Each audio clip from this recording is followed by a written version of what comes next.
Introduction.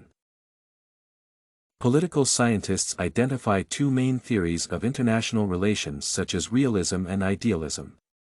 These theories are fundamentally opposite since their representatives believe that a different nature guides people and states. While realists believe that all states' actions are based on their national interests and the desire for power, idealists believe that cooperation between states can lead to world balance and order. These principles also explain the attitude of the two theories to nuclear weapons. Realists believe that disarmament is impossible, while idealists claim that the abandonment of nuclear weapons will lead to the development of international cooperation. Main body. The theories of realism and idealism have many opposing ideas, which are based on their belief about states' motives. The main idea of realism is that the world is anarchic, and there are no world laws or organizations that could control states' actions. This concept does not contradict the current world order, where the United Nations, NATO, or the International Court of Justice exist. According to realists, countries can adhere to the law if this is consistent with their goals and threatens their security. However, numerous examples from history demonstrate that countries, in their pursuit of power and security, often disregard international laws and regulations, conquering or occupying other countries if they have sufficient resources, military or political power.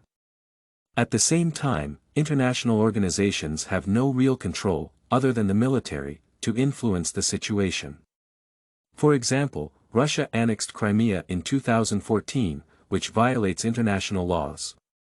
However, economic sanctions are not enough to punish and impact it, and military actions against Russia pose a threat to other countries of the world. Thus, basically, the word has no effective means of influence. Consequently, the basic idea of realism is that countries are guided by their national interests and security, and the pursuit of power is a means to ensure them. The states that have more power dictate the rules of the world order. However, this desire for power, at some point, leads to violence and war when one state has more resources and strengths. For this reason, realists place emphasis on the military, economic, and political balance of power, which forces states to choose nonviolent measures in their policies. In other words, as long as powerful states, for example, Russia, are opposed by another state or a group of states, such as the United States and the European Union, an open violent conflict is unacceptable as it poses serious threats to all parties. This concept also underpins the attitude of realists to nuclear weapons as a deterrent in international relations. Since realists believe that sufficient global interest and trust do not exist in an anarchic world, disarmament is impossible because some states will retain nuclear weapons to ensure their security. In other words, currently, one hypothetical state does not use nuclear weapons since another, or another hypothetical state can use nuclear weapons in response. Consequently, disarmament is not possible until the international system transforms in such a way that there is absolute trust between all countries.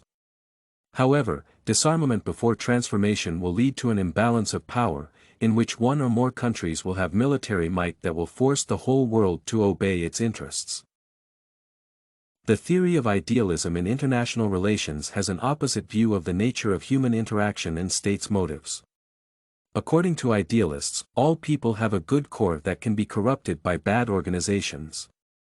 Consequently, good organizations and the creation of world cooperation will allow all countries to achieve peace and prosperity.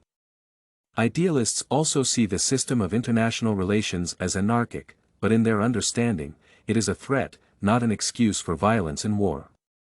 At the same time, idealists find confirmation of their arguments in the existence of such international organizations as the League of Nations or the United Nations and the subsequent cooperation of countries to solve global problems.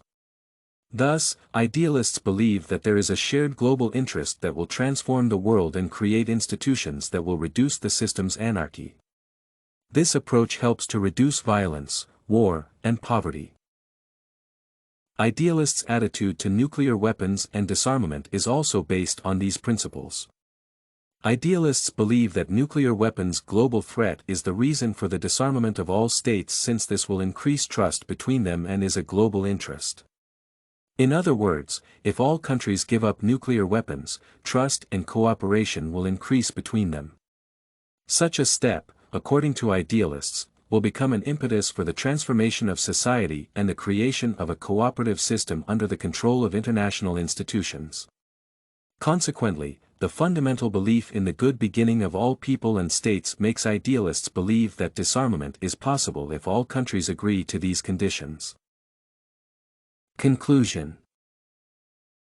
In conclusion, idealism and realism are the main theories of international relations, which differ in their vision of the nature of societies and states' motives and behavior.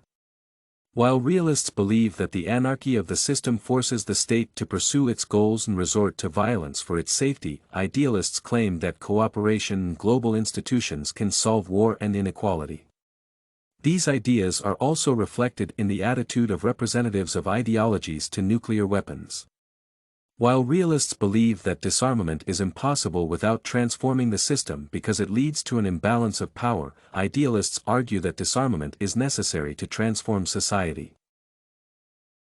You can find this and many other essay samples on our website, studycorgi.com.